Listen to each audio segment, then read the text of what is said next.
One of the things that I want to start off by talking about is that we know that there's lots and lots of rumors stemming all over social media, over Facebook, over Instagram, with myths that aren't necessarily true.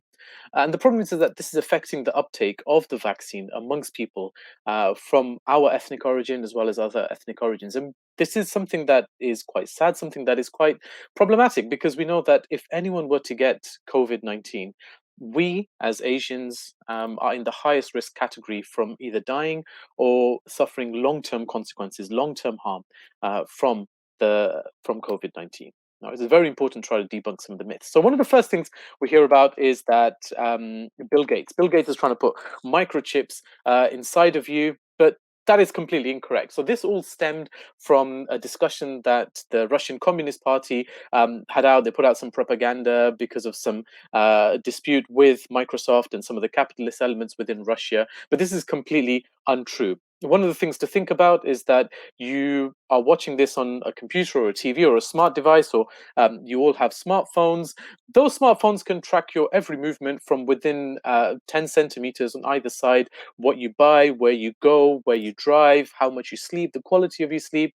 If Bill Gates really wanted to put a microchip inside you, he's got a much better way of tracking you than putting something inside the COVID-19 vaccine. This is completely untrue, and I want you to try to remove this from your minds. One of the other things that people talk about is that, for example, it can alter your DNA. Now we know that that's not actually true. We know that you uh, the vaccine itself, particularly talking about Pfizer, is an mRNA vaccine. So an mRNA vaccine is a vaccine that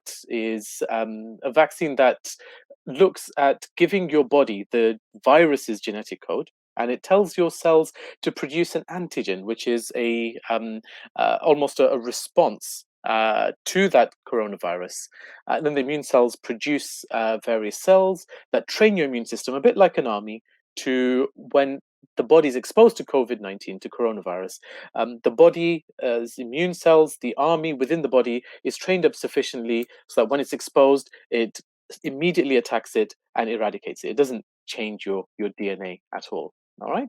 Um, One of the other things that people talk about is that it is something that has come from aborted fetuses, and this is particularly in reference to the Oxford and AstraZeneca vaccines, which again is untrue. Now, confusion arose because there is a step in producing vaccines, which is true of every vaccine since 1960, including all your vaccinations for travel abroad, your childhood immunizations, tetanus, hepatitis, where clone cells, not embryo cells, are used to work like a factory to manufacture the vaccine, and the vaccine is then purified.